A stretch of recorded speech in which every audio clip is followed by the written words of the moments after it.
Well, welcome everyone. The grace period has expired, so we're going to get started this afternoon or this morning, depending on where you're located at. Thank you for joining us. This is Steve Hines, founder and CEO of Energy Cap, and I'm here to welcome you to Coffee and a Webinar, Cost Savings for Riverside County, California. We are very pleased and honored to have with us today Janet Purchase. Janet is Energy Manager of the County of Riverside. She has a master's degree in public administration and has been the energy manager at Riverside County for a good number of years. She's been in the energy management field for about 25 years and has quite a job with the County of Riverside, one of the largest counties in the U.S., both in population and in geographical area. She and the county went live with Energy Cap in 2012, so she has a wealth of experience with Energy Cap, which she's going to be talking about today and illustrating how she's used Energy Cap and energy information to meet the challenges of managing the utilities and the energy for a very widespread and diverse county government. She processes about 20,000 bills a year, valued at over $25 million. So again, quite an extensive operation, and we're very pleased to have her with us. And with that introduction, let me turn it over to Janet. Janet, take it away, and thank you very much for joining us. Thank you. Thank you so much for inviting me. I'm really happy to be able to share the story of our success with Energy Cap. I do want to say that the main reason I think that we've been so successful is that when we started to implement Energy Cap, we formed a partnership with accounting and energy. We wanted the system to work for both sides, and working together to create what we've done in Energy Cap is a result of that partnership. Energy could not do what we need to do without them.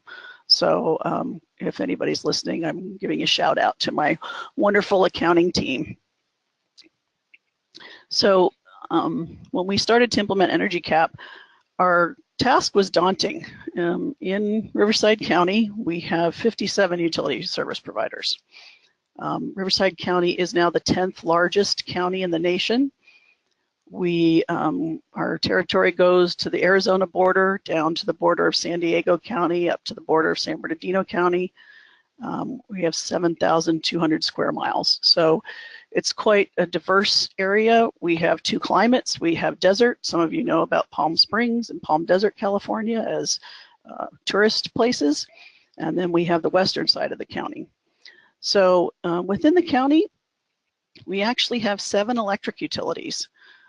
We have several municipal investor-owned utilities. We have an electric co-op, and our oddball electric service is an account with the U.S. Department of Interior, Bureau of Indian Affairs. We have a public safety communication tower that's actually in Arizona.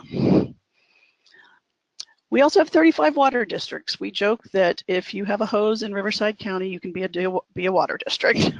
It's not true, but you like to think of it that way. We have 3 natural gas and 5 propane providers. We actually get snow in parts of Riverside County and the town of Idlewild. There's no natural gas service, so we have lots of propane, and 7 refuse companies. So this is a big elephant to take a bite out of. And one of the things we started at the beginning of the process was we were going to go one step at a time. And I really think doing that with our partnership with accounting has resulted in our achievements. We would go one step at a time. We would start one thing, get comfortable with it, and then move on to something else.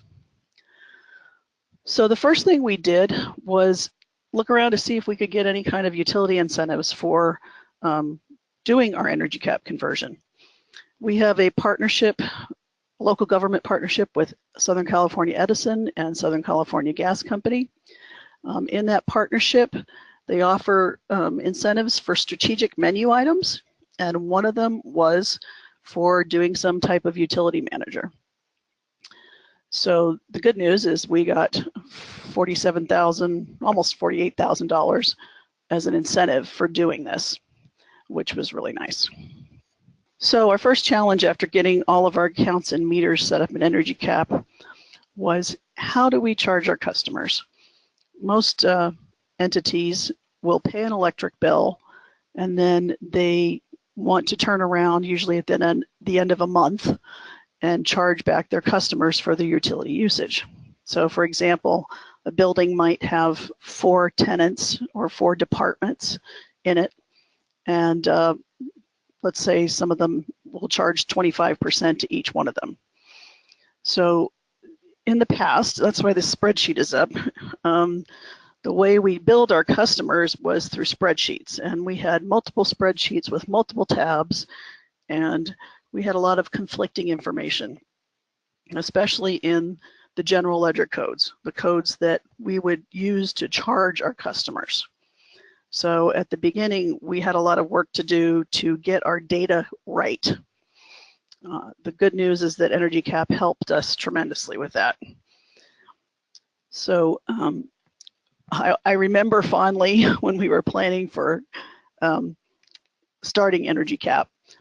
We were in a conference room, and an Energy Cap employee was directing us through different things, and our accountants were concerned about what happens to, how do we measure how do we take care of the general ledger codes? Where do they go? And we put this screen up on, put this picture up on the screen, and the reaction was so funny. There were these big, oh, sighs of Oz, and it was like the clouds parted and the sun shone down and angels were singing. I remember just cracking up. But the thing about it is that it gave accounting something that they didn't have that they desperately needed. So Energy Cap is the sole source of all our percentages that we charge customers and the codes that we charge to charge their budgets. This was a big step forward because now we don't have any confusion about that. So the next step we wanted to do was try to improve our process. When I first got to the county, they had an old system, and there would be manual data entry into that system, and then they would turn around and put the same information to PeopleSoft to pay the utility vendor. And then at the end of the month, they would take something out of the old system, and then they would manually enter it again into PeopleSoft to charge the customers. So we wanted to improve that process because there was obviously lots of opportunities for errors. So what happens today is we process bill batches every day, and around 2:30-ish, we stop processing batches. They go through an approval process internally, and then we upload those batches to a FTP site or something like that with our IT group. And later in the day, after people are gone, they grab that file and they enter it, and it goes into PeopleSoft. The next morning, we get a little report that says everything was fine, it went through, or if there was a problem, it identifies the problem so that we can correct it. So this was a great improvement to our process because we could enter, if we were entering manually, we could enter the data once and it would go automatically every day to PeopleSoft. This also improved our times for getting payments to the vendors. And this is kind of the notice that we get that says the upload was successful. So then we wanted more. We weren't satisfied with that, so we wanted some way to manually charge our customers. And at first, we were going to have Energy Cap design a custom process for us to do the accounts receivable side. However, Energy Cap was able to create a custom spreadsheet for us that we could use to charge our customers. So at the end of every month, we would, we eliminate double entry. At the end of every month, we would shut down the system temporarily, and we run a processor in Energy Cap called the bill splits. And what that does is the system goes in and it looks at all the utility bills for the month and all the costs and all the usage, and it divides it between the percentages that we've put into Energy Cap of who's in each building. And then when that's been reconciled, we are able to upload that to PeopleSoft and charge our customers. So we eliminated double data entry in this process. The next feature, and one of the features that we've been most successful with, are utility bill audits. In Energy Cap, there is a way where you can set up things that you want to audit about your bills. On the energy side, some of the things we were most interested in was high costs or high usage. So we were able to set parameters for ourselves in our audits as to what we were looking for. One of the first things I did was set a special audit for demand charges. That's the KW charge on a bill. In the county, we don't have anything that has more than, say, 3,500 KW. There's no building that has a peak more than that. So I set an audit parameter to say, if the KW is higher than 4,000, give me a flag. So those are some of the things you can do that. You can set up an audit to say, if my water use is 20% above normal when it's winter, then I want a flag. So every day, energy staff audit the bill batches that are created by accounting. And when we run these audits, it gives us a response back that says, oh, here's a problem. Now, the nice thing about Energy Cap is it has like a mini work order system for problem bills. So if you identify a problem bill, you can put it in that system, and then we send it to maintenance or whoever might be responsible or have knowledge of why this bill might be a problem. We send it to them, and when they return, let's say we have high water usage, and we find out that a bunch of sprinkler heads were damaged. They'll email us back and say, oh, we've corrected it. Then what we do is we put an alert on that account, and we track that account for 3 months. At the end of 3 months, if everything's been corrected, then we quantify the value of what we did by correcting that bill. So, and then Energy Cap tracks all those costs. So there are 3 categories where we've been very successful. One of them was questionable bills, where something's just not right. A lot of them were in the facility management area, especially in this area. We had a lot of water issues. Given 35 water districts, you would expect that. But we've managed a lot of water savings. The final category we're very successful in was billing error, and we had a number of whopping utility bill errors where you could just look at the bill and go, oh my gosh, there's no way this is right. So by quantifying all these, since 2012, we've avoided costs of $442,000 and change, and actually that has gone up $3,000 since I made the PowerPoint. The next step we wanted to move forward with was electronic bills, because we loved the process of being able to directly upload to PeopleSoft for both the utility bill payments and the customer chargebacks. But now we wanted to eliminate manual data entry for the bills. So we started off reaching out to some of our large volume vendors. And one of the first ones we did was with Southern California Edison. We did that through an EDI process. We were also able to find 3 other vendors in the county that had the wherewithal to provide us with some type of data that we could upload directly into Energy Cap. And the results of that were very good. We saved on the cost of manual data entry. We reduced the cost of processing a bill, and our annual cost savings over 3 years, $115,000. So this was a significant achievement in process improvement and savings. So there's the 4 high volume vendors we worked with. However, after this point, so many of our vendors just did not have the capability to provide us with data that we could make electronic. So the good news is that we went to an Energy Cap conference, and the annual conference is called Catalyst. I highly recommend the conference to you if you ever want to go. It's a fantastic conference where you're able to network with other people that do the same thing you do and learn about Energy Cap and all these wonderful innovations that they have every year. So because of that, we developed Innovation Energy. I mean, ENVY, excuse me. I'm in the energy field. I guess I can say energy whenever I want. So we had some envy over the things that we learned about at Energy Cap that we wanted to do. And several of those things meant that we really needed to have our server for Energy Cap hosted by Energy Cap. And this would give us quicker access to software upgrades. When we hosted at our own server, the software upgrades were available to us later than those that were hosted by Energy Cap. They also had a new report designer.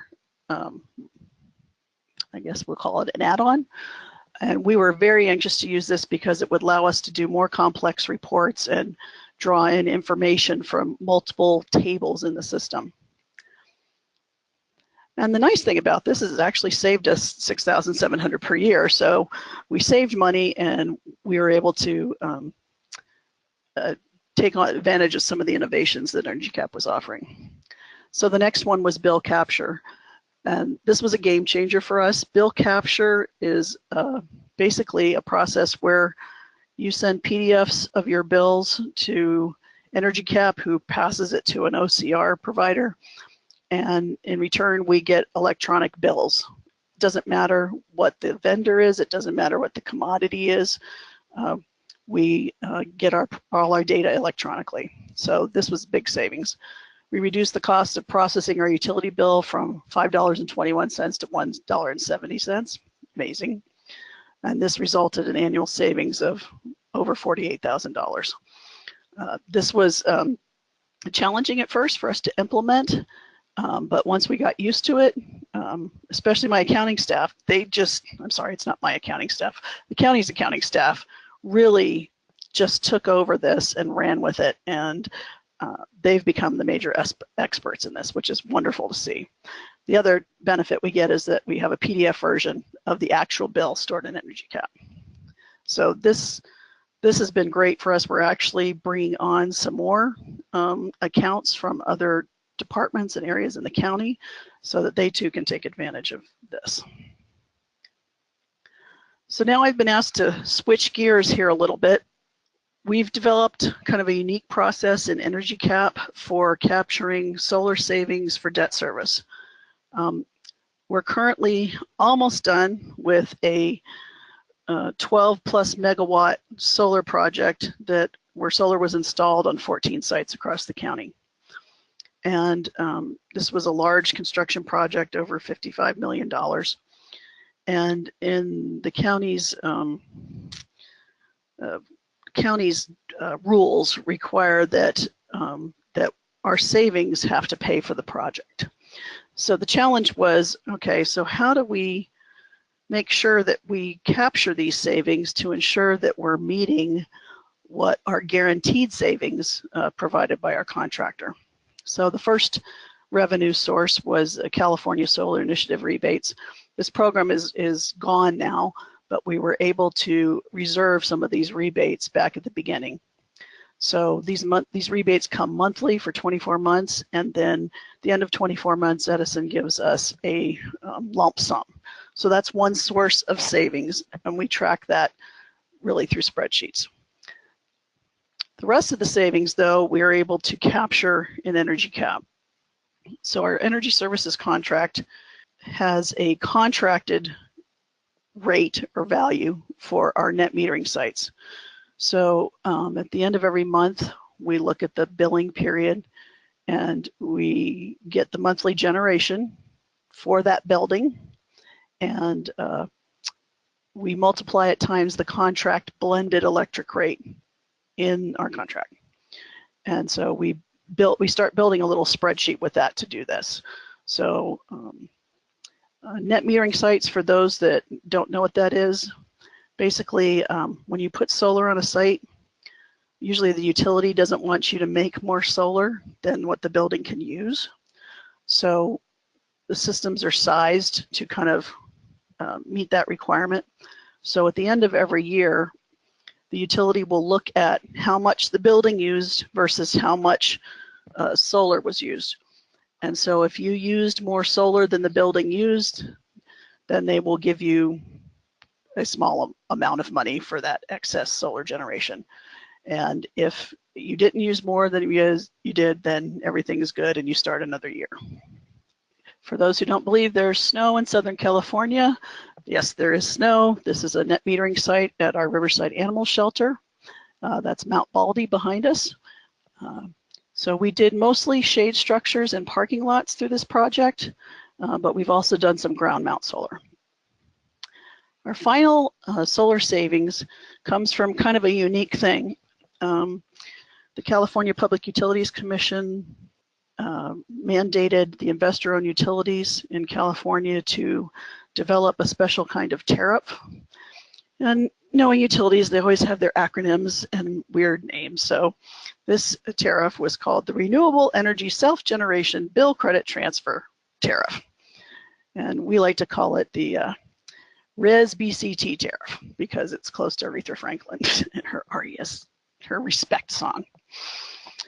So what this does is it allows us to generate solar on one site and then transfer the value of the credit hour depending on the electric peak. We can transfer the value of those kilowatt hours to existing Edison electric accounts. And so it transfers over as money, not as a kilowatt hour.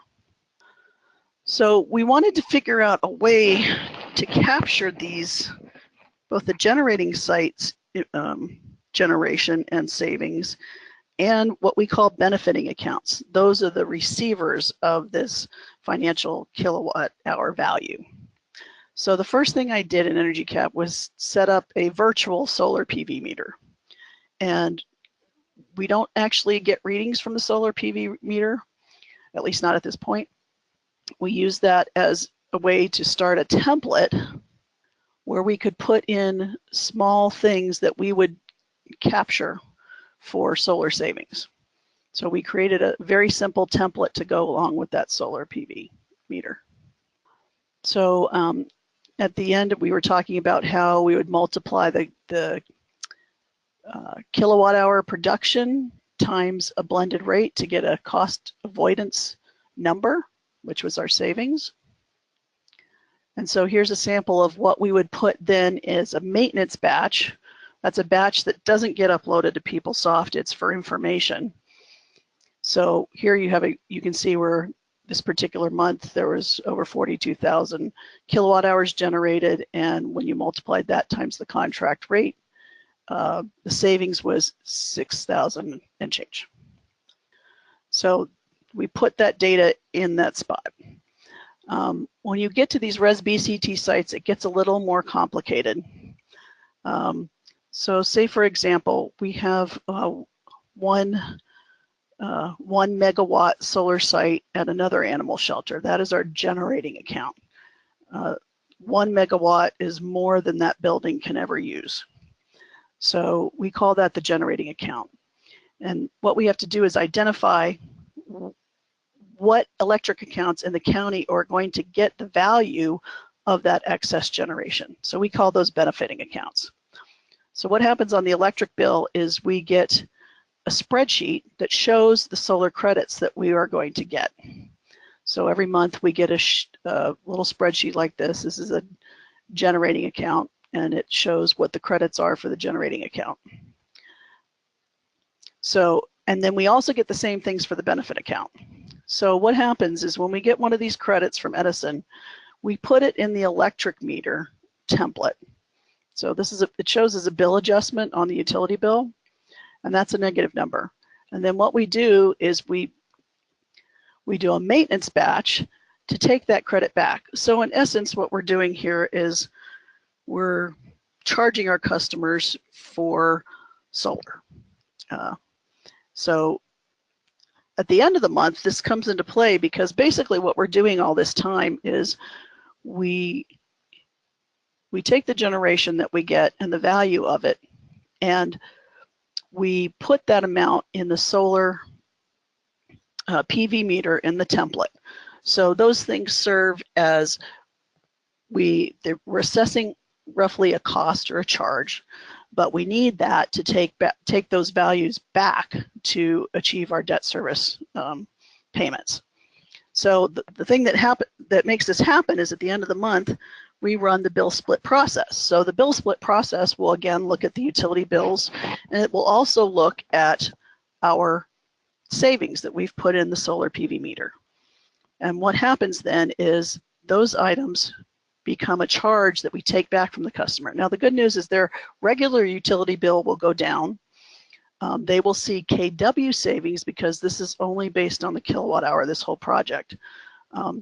But they get solar shade structures, they get KW savings, and then we take the rest so that we can pay debt service.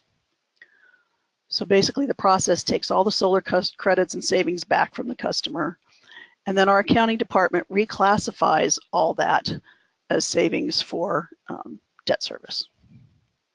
And this has been great because in Energy Cap we can run reports that kind of verify that everything is right every month.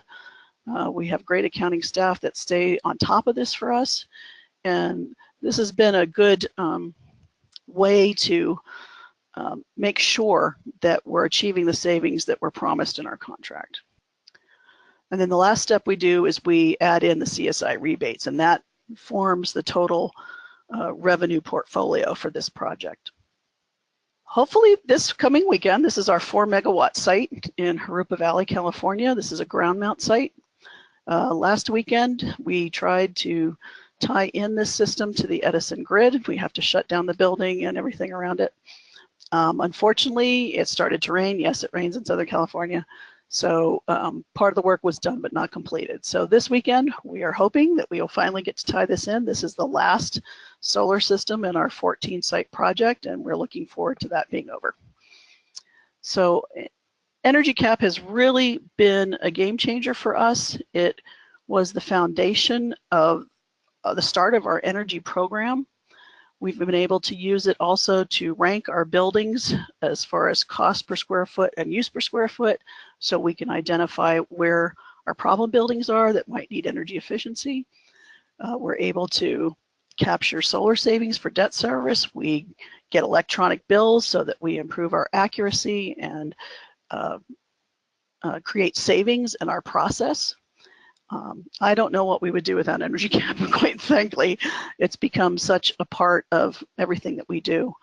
And again, the main reason we were so successful is because we came together, energy and accounting, and agreed to work together and find out a way to make the system work for what everybody needs. And I'm really proud of this effort. And I'm really grateful to Energy Cap for all their innovation, and we look forward to taking more steps in the future to improve what we do.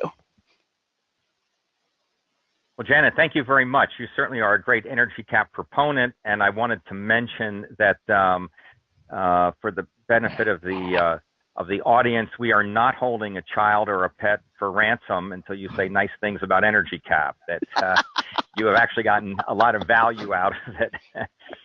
So thank you for that testimonial. And so I forgot. Now let's talk about the savings. Okay, so basically I've given you all the steps we took and the savings that were created. So here's a list of everything that we've done. And the amazing thing, I didn't realize that I hadn't checked on this, our statistics in quite a while. The total savings for this system since 2012 is $661,000 and change. Our initial investment in Energy Cap was only $118,000. So this means a return on investment of 560%, which when I calculated, I was like, whoa, did we really do all that? But again, we took it step by step. We kept looking for ways to innovate. Energy Cap provided wonderful ways we could innovate and new things that we could do. And so this is a testament to what you can do when you work together. And Energy Cap has been a major partner of ours, and accounting has been a major part of ours with energy, and we are just so grateful for this system. Okay, well, we have some questions that have been submitted by participants. Before we get to those, let me just make a couple points, and you can catch your breath and take a drink of water. Thank you. You mentioned several times about the partnership between accounting and energy management really being a key to success. And I think that highlights the fact that when we look at the value streams that Energy Cap provides, one major value stream is accounting functionality, helping utility bills get paid in a smoother process and get audited and that kind of thing. And then the other major value stream is on the energy management side, energy management reporting and Energy Star and benchmarking and identifying inefficient facilities, things like that. We certainly have clients like you who use both of those value streams in Energy Cap, both the accounting functionality and the energy management functionality. But we certainly have other clients, some implement Energy Cap primarily for energy management functionality and value, the benchmarking, Energy Star, and so on. And I would say, just as a general rule of thumb, clients who don't get accounting tied in, who are not actually processing live utility bills through Energy Cap, tend to be less successful. And the reason for that is, you know, that if the only way to pay a utility bill is to get it into Energy Cap and get it audited and get it approved and get it into your AP system, you know that you're going to have 100% of your utility bills in Energy Cap. You know they're going to get in there promptly, and you know that they're going to be correct. But if you're not accomplishing your accounting processes, your bill payment processes through Energy Cap, then it's less likely that your billing data is going to be accurate, because that means the energy management department has to obtain the bills, sometimes from accounting or finance, or they have to get them on their own or download them in some other way. And you don't have the checks and balances to make sure that you have 100% of the data and that it's correct.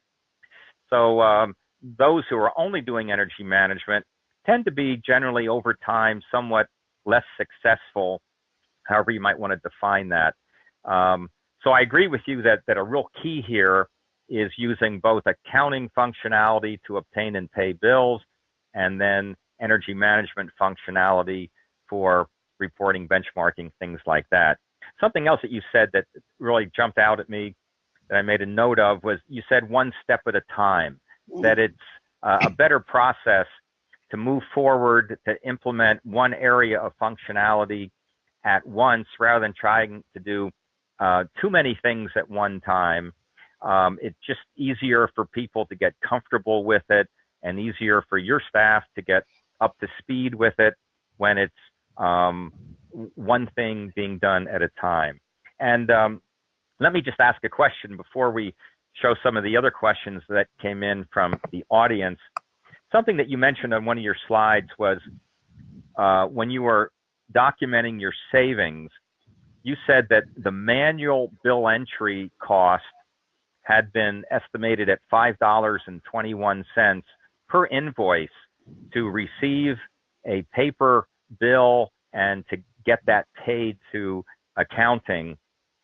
And now with all the various methods that Energy Cap is using, the electronic methods, OCR, EDI, flat file, electronic, that's averaging $1.70 a bill.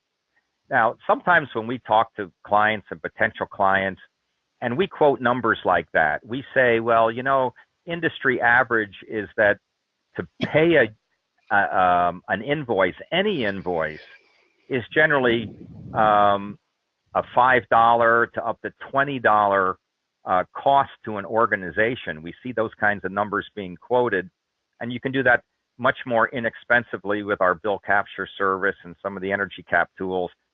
But we find a lot of potential clients push back on that. They say, no, we don't spend $5 or $10 to process an invoice. We We spend like 80 cents. That's all it takes. We just key them right in there, and it's really cheap. There's not much cost involved. And anyway, if we would have an electronic process, we're still going to have the same people involved. There's still going to be an accounting. We're not going to have a layoff. We're not going to reduce headcount. So really, there's no real savings by changing the way we process bills today.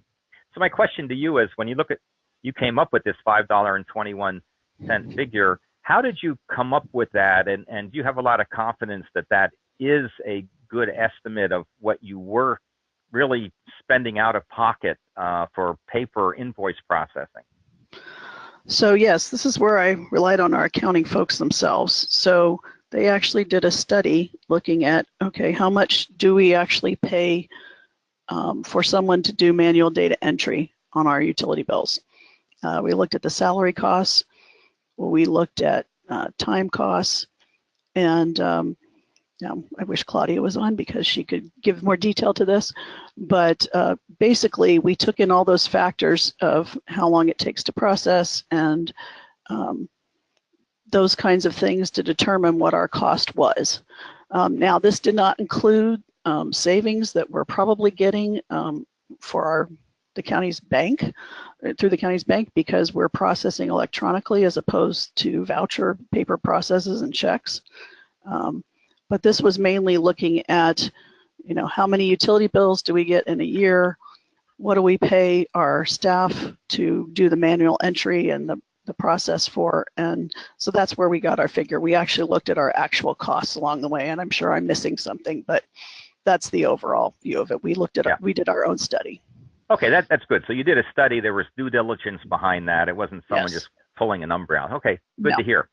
All right, so next we'll have our handlers in the back room give us the first question. So how did you obtain institutional buy-in for your energy management program? You're obviously in a government organization, and sometimes it's difficult to get the attention of senior management there because there's so many priorities that they're juggling. So how did you do that, and what kind of roadblocks did you encounter along the way? So when I first got to the county, I was the only energy person. I now have a whopping staff of 3, including me. So when I first got there, I had actually had previous experience with another older product of Energy Cap. It used to be called Phaser. And I had kind of stayed in touch with Energy Cap, even though I was in another place that didn't use it. So when I first got there, the accounting staff had complaints about the old system. And so in a meeting, I mentioned that, it was actually a budget meeting, I mentioned that we could probably do better by switching to Energy Cap. And there was some allocated money, and our agency head, said, let's do it. So we were able to purchase this relatively easy because Orange County had gotten Energy Cap recently, and so our purchasing rules allowed us to piggyback on their bid. So that's how we got it. And then the problem happened is it promptly sat for a while. So being one person for a county this large and all the responsibilities, the thing that kind of interrupted things was the energy efficiency and conservation block grant that happened. Was part of the American Reinvestment Act. And so for the county, that was over a $6 million project. So I kind of had to devote all my time to that. So there were several years that it sat where we couldn't do anything to implement it. So once that kind of settled down, then we were able to start implementing it. And the way we started was to form this team. So I went, the roadblock at first was the grant program. As far as our planning, I don't consider roadblocks, but we were determined to make sure that accounting got what they needed and energy got what they needed. And so we took a lot of time. And the good news about that was that Ryan was our project manager, and he gave us all kinds of options for ways that we could do this that would meet the needs of the county. And so I think that's part of why we had success in this, in that we wanted to make it work for everybody. Even if energy didn't understand why accounting wanted something, we wanted them to have it if they needed it. And so that was our goal. Yeah. Okay. Well, that's good to hear.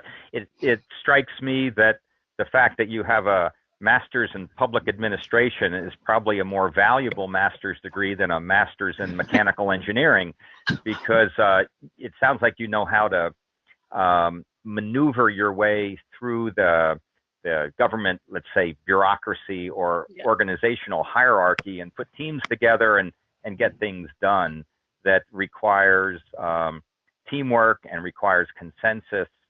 Doesn't really require a lot of engineering expertise. No. It requires more how to navigate through the organization. So, yes. Well, thank you for that. Let's move on to question number 2.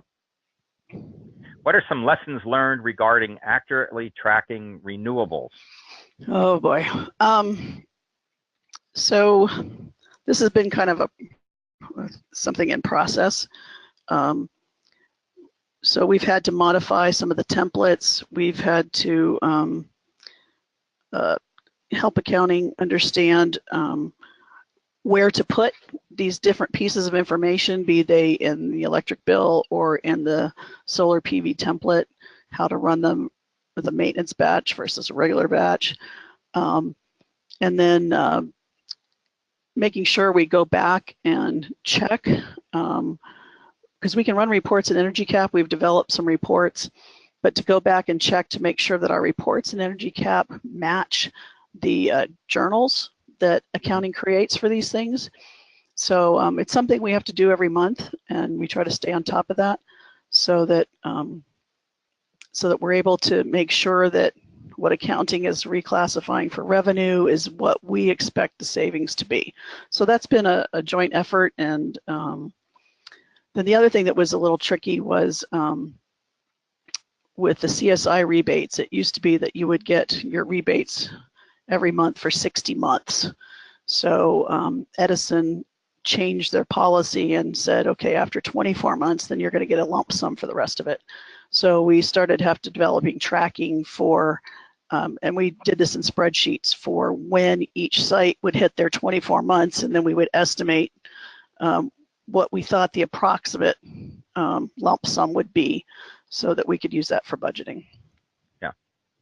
I've worked with some other Energy Cap users in Southern California and some other areas who have PV solar systems and also spend a lot of effort doing cost avoidance reporting. And I've come across the question multiple times about, well, how do you value the kWh that you avoided using in a building that has PV solar? Because wasn't it free? So if I'm using fewer kilowatt hours, I really saved no dollars because it was just free energy. And you have to really understand the nuances of net energy metering, and the fact that if you avoid using a kilowatt hour from your solar system, that's a kilowatt hour that's going back to the grid, and it's avoiding the future purchase because you get credit for that. So when you need that kilowatt hour on the rainy day or at some other time where you need excess power from the grid, you basically get it back. So if you save a kilowatt hour, you definitely are saving the prevailing grid rate. You're not saving zero because it was produced by the sun for free. And of course, in your area, that can be 18 cents, 20 cents, or even more during on-peak period. Correct. Okay, question number 3, please. How do you predict ROI for or otherwise justify solar system installation? Yeah, how did you get, that was funded by county government, correct? Right. Well, so here's what happened. How did that get funded? So basically, under county debt rules, if a project pays for itself and the savings are guaranteed, we can move forward. So we were looking at, our solar contractor did like a pro forma that showed our savings over time. Our debt service length is 19 years. And so it showed every year how much we would save above what we were looking at savings more than what would pay for the project. And then at the end of the 19 years, it showed the huge return once we finished that. So basically, you know, the return on investment for something this size is you know, a while because we are paying debt service. We're also getting some extra benefits with, you know, solar shade and the fact that we can reduce costs on existing electric accounts. So, you know, when this is done, then, you know, the savings are going to accrue more because we've done paying debt service. I do You're have also avoiding some price risk in the future. Rate increase risk that's a total unknown, really. Yes. Now, weren't you telling me that you have some cases along freeways where the county is installing electric vehicle recharging stations, and those are powered by PV solar? Actually, at this point, they're not. But what we have done is we've put charging stations at locations where there is solar. We haven't made that connection yet. We would love to, but we had a grant from the California Energy Commission to install 87 charging ports across the county. And so some of those sites overlapped with our solar sites, but we are installing more solars. We're starting, well, at this point we have 100 charging ports, and when we're done with all this, we'll have 138 charging ports, but we have departments that want more charging stations and they're paying us for more. So we have quite a few right now, but they're not powered by PV. Well, that's, I guess, a way to encourage more use of electric vehicles by eliminating range anxiety, by providing more opportunities for charging en route.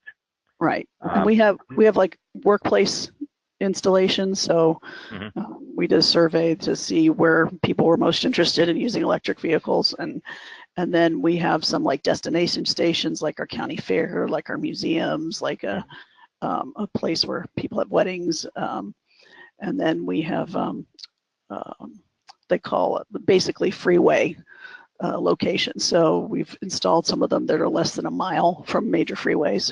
So we've kind of done a combination of station types to help expand reduce the range anxiety. Right. Okay, next question. We have time for maybe one or two more. Are the renewables from on-site solar used in your facility, or are the renewables purchased? Oh, I see what this is saying. Yeah, are you, you're consuming all of the kWh that's produced by your on-site solar, correct? You're not purchasing any. We're not purchasing anything additional. We're not participating in a community choice solar program at this time. So yes, all the renewables are from on-site solar. On our generating accounts, you know, we send the credit, the kilowatt hour back to the grid when we generate more than the building can use, but then we get the financial value of that back. Yeah. So you're making good use of every kilowatt hour produced by PV solar. Everyone.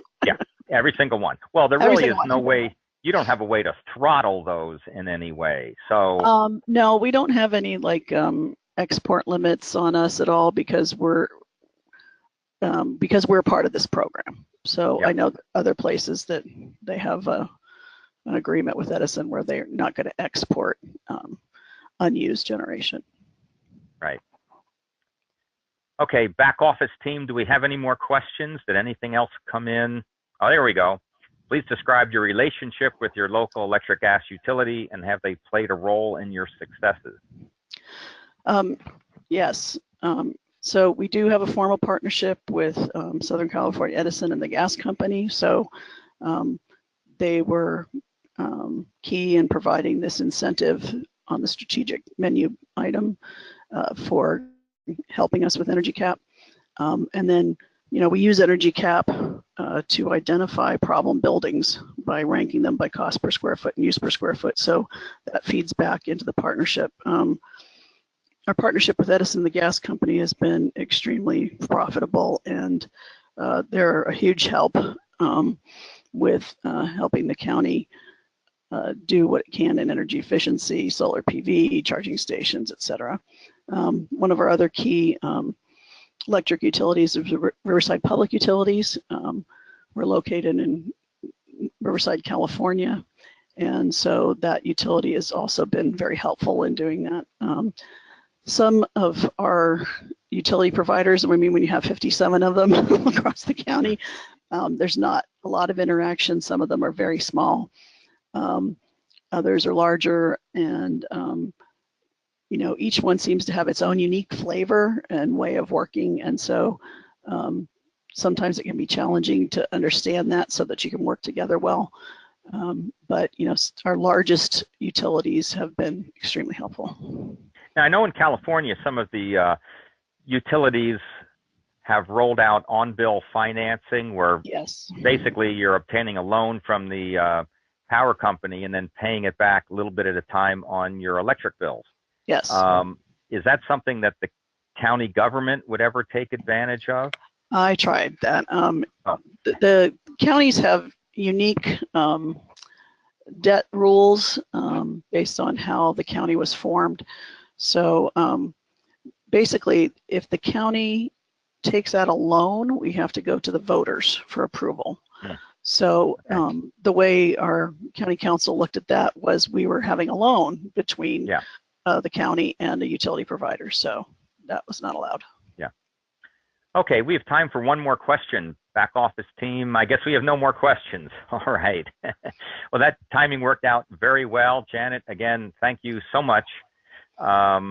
We appreciate you, and we appreciate your use of Energy Cap and the fact that you can speak so well about your success there. So congratulations on what you've accomplished for the taxpayers of Riverside County. Thank you. You certainly have brought them a lot of net positive value from your position there as energy manager. So we appreciate that. And for everyone who has tuned in today, thank you for your attendance. We'll be sending out a follow-up email shortly, and we look forward to our next coffee and a webinar, and we'll be announcing that sometime soon. So thank you to all, and have a great rest of your day. Goodbye.